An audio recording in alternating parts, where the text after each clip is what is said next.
Le couvercle du cercueil céda dans un craquement sourd et nauséabond. Agnès retint sa respiration, son cœur battait à tout rompre dans sa poitrine, prêt à briser ses côtes.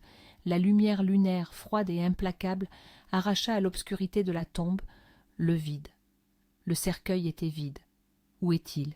Où? Cria Agnès en pensée, ses ongles s'enfonçant dans ses paumes. L'un des fossoyeurs engagés, un type costaud à l'haleine chargée, siffla entre ses dents. « Eh bien, ma bonne dame, votre petit défunt, envolé. » L'autre, après avoir craché, ricana. « Il s'est fait la malle ou quoi? Bon, on va enterrer le vide, là. »« Non, hors de question !» faillit hurler Agnès, sortant de son premier choc. « Laissez tout en l'état. Partez. Merci à vous. » Leur fourrant des billets froissés, elle sortit son téléphone d'une main tremblante.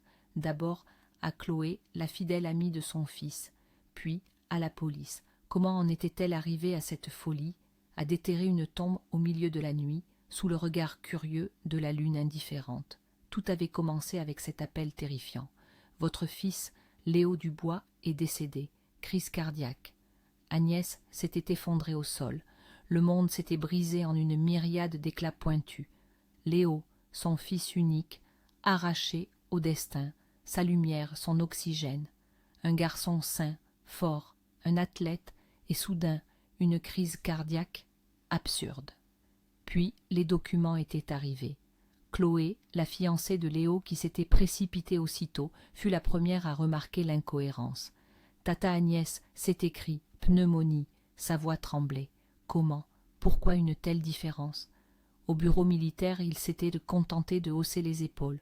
Une erreur système, une faute humaine. Vous comprenez, la période est compliquée. Avec Chloé, elle s'était rendue là où, selon les militaires, Léo avait trouvé sa dernière demeure. Le colonel Dubois, chef de l'unité, était froid comme la glace. L'exhumation est impossible, infection, dangereux. Et à nouveau, une autre cause de décès, insuffisance cardiaque sur fond de pneumonie sévère. Une tombe à l'écart, dans un coin abandonné du cimetière, au milieu de tertres anonymes. Et à nouveau, Chloé, cette fille attentive, remarqua le mensonge. Tata Agnès, la date de naissance sur la plaque, elle est différente. Et dans les documents aussi. Léo est né le 25, et ici le 26. Le colonel Dubois explosa alors. Mais de quoi vous mêlez-vous avec vos détails? Des scribes se sont trompés, ça arrive dans la précipitation. Votre fils est là, point final. Mais le cœur de mère criait, ce n'était pas un point final, c'étaient des points de suspension, emplis de mensonges et de douleurs. Et c'est alors qu'Agnès se décida. S'il ne voulait pas dire la vérité, elle irait la déterrer elle-même, littéralement. Et voilà, un cercueil vide. L'équipe de police arrivée sur place regarda d'abord les deux femmes avec perplexité. « Vous avez déterré ça vous-même » Mais le cercueil vide était un fait irréfutable. L'enquête commença. Les procureurs militaires arrivèrent. Ils tentèrent d'accuser Agnès d'empiètement, de profanation. Mais la question principale restait sans réponse. Où était le corps? Le colonel Dubois fut interrogé longuement, et il craqua.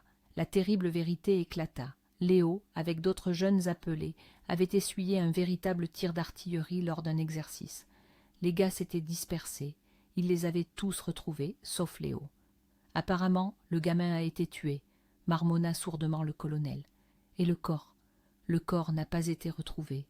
Là-bas, tout était labouré par les cratères. Ils ont décidé, pour éviter les problèmes, de l'enregistrer comme un décès par maladie. Qui aurait cru que la mère serait si tenace? Tenace, Agnès était anéantie, détruite. Son fils n'était pas juste mort. On l'avait abandonné, trahi, puis lâchement menti. Maintenant, Léo n'avait même plus de tombe. Où était-il, son petit garçon? Dans quelle terre anonyme? 6 mois passèrent. Agnès avait vieilli de 10 ans. Ses cheveux étaient devenus blancs comme neige. Chloé ne la quittait pas, partageait son chagrin, pleurait avec elle. L'espoir que Léo soit en vie, que ce soit une erreur, était mort définitivement. Un matin, tôt et humide, quelqu'un frappa doucement à la fenêtre d'Agnès. Le cœur de la femme, déjà habituée à la seule douleur, eut un sursaut anxieux. Qui cela pouvait-il être?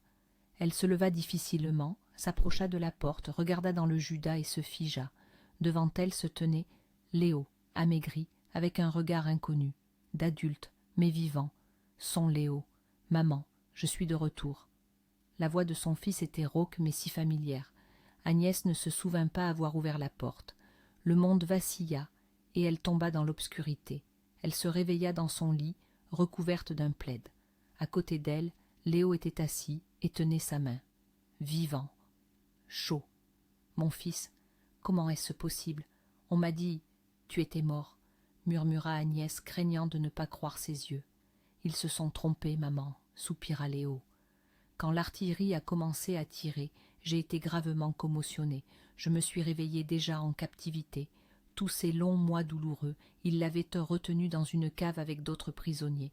Les négociations d'échange échouaient, et ce n'est que récemment qu'ils ont enfin été libérés. À l'hôpital, il s'est avéré que personne ne l'avait cherché. On le croyait mort, mais il avait survécu. Pourquoi personne ne m'a informé? Pleura Agnès, cette fois de joie. J'ai allumé des cierges pour ton repos éternel. C'était impossible, maman. Inspection, enquête. Dès qu'ils m'ont autorisé, je suis venue tout de suite vers toi. Je suis à la maison, maman. Agnès serrait son fils dans ses bras, et les larmes coulaient à flots, lavant des mois de désespoir et de douleur. Son garçon était revenu. Il était passé par l'enfer, mais il était de nouveau avec elle. Léo, comme il en rêvait, entra à l'université technique. Avec Chloé, ils allaient bientôt se marier. La vie, si fragile et imprévisible, leur avait offert une seconde chance. Agnès regardait son fils rire, sa fiancée heureuse, et son cœur retrouva enfin la paix.